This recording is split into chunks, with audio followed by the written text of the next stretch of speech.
drive to Massanutten Ski Resort a few weeks ago, we stopped off for lunch at Michie Tavern in Charlottesville, Virginia. This is a popular restaurant, but also a historic landmark with a lot to see on property. We first heard about Michie Tavern on YouTube from a great channel that we enjoy called VA Funseekers. We will provide you a link to their channel in the description below. Please go check them out. They visit a lot of attractions and restaurants in Virginia and anywhere else they travel. We are going to start in the general store before we visit the restaurant. They had a lot of souvenir merchandise, as well as history books and even some antiques. However, everything was on clearance because the stores on site are closing. The reason for the closures is that the Michie Tavern is in the process of being purchased by the Thomas Jefferson Foundation. This is the nonprofit that owns and operates Monticello, which was Thomas Jefferson's home less than a mile away from Michie Tavern. The shops will be closing, but the employees told us that the new owners will be using the shops for something. It just isn't clear what. The shops at Michie Tavern are all in historic buildings. The general store is located in a historic mill, which was built about 45 minutes from where it currently stands back in 1797. The mill was used to grind cornmeal and feed for local farmers, as well as acting as a sawmill.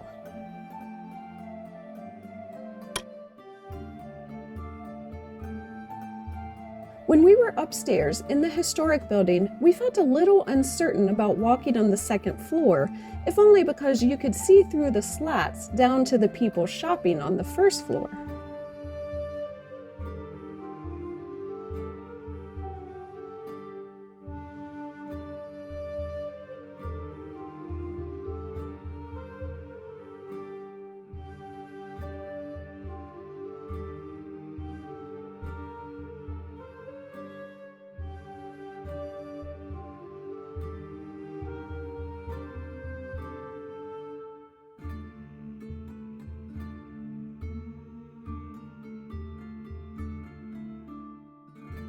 The bathrooms connected to the general store were called the Necessary, which is a title we are definitely going to use in our hotel room tours going forward.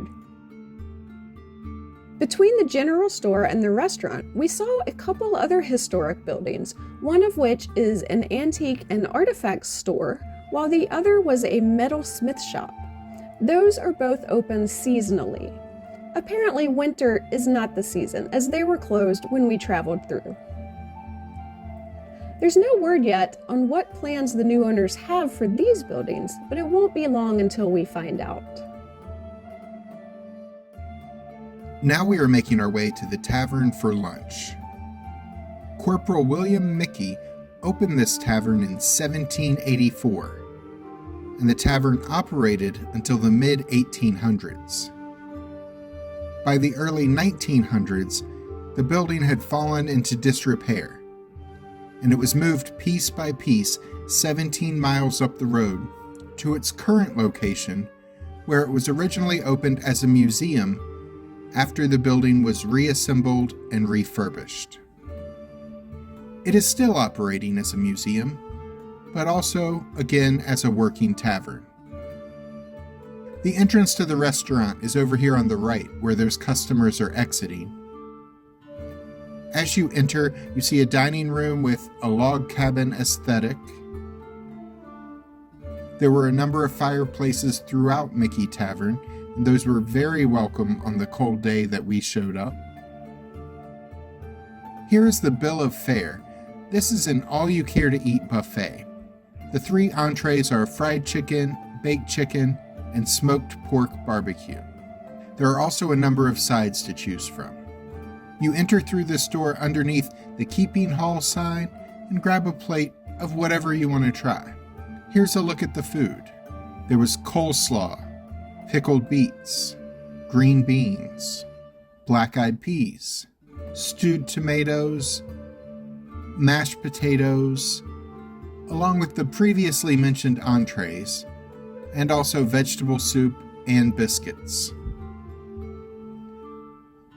A cool thing about this buffet is that you only have to go through this line one time. If you run out of something and want more of it, you ask your server and they bring you another helping.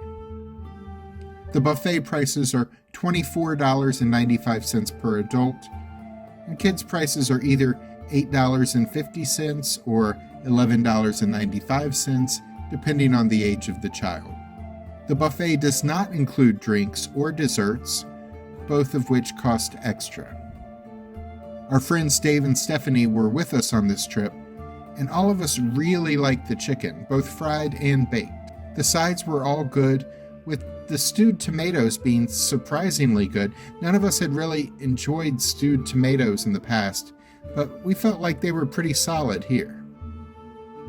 And here's the dessert menu. Again, desserts are not included in the buffet. I ordered the chocolate chunk cookie with ice cream and chocolate syrup for $4.95. Everyone else at the table ordered the peach cobbler for $4.95, or the peach cobbler with ice cream for $6.50. I liked the cookie pretty well, but the rest of the group really raved about their peach cobbler.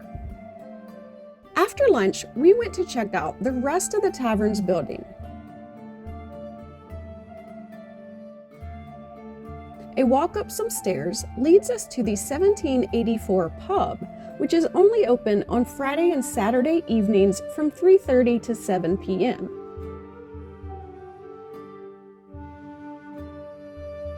If you visit on those evenings, the tavern serves wine, beer, and hard ciders that were made in Virginia.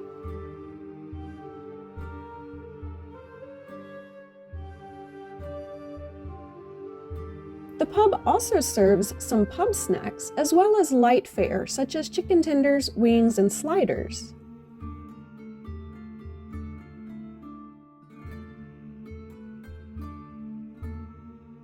Even if the pub is closed, you can take a self-tour of the building when the tavern is open for lunch and see parts of the historic inn and its decor.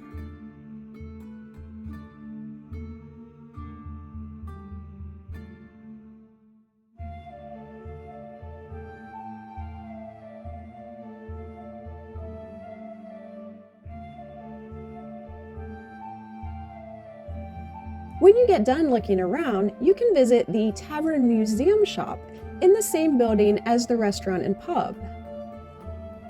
This shop has some of the same merchandise as the general store, but has other items as well that may interest you. We had a great lunch at Michie Tavern. The food here is so good. Thankfully, the new owners have said that when they take over operations of the tavern, they will keep the same great food with the same great staff. So we definitely highly recommend this place if you visit Monticello or the Charlottesville area. We are glad that we learned about this restaurant on YouTube. Our favorite part of following other travel YouTube channels is finding out about places that we may want to check out in our travels, and this one was definitely worth the visit on our road trip to the mountains. Click the links at the end of this video to check out our visit to Massanutten Ski Resort, or our visit to another place with a lot of historical buildings, the Frontier Culture Museum in Stanton, Virginia. I'm Alice. And I'm Jack. Be sure to click the subscribe button and the notification bell so we can see you the next time we're traveling through.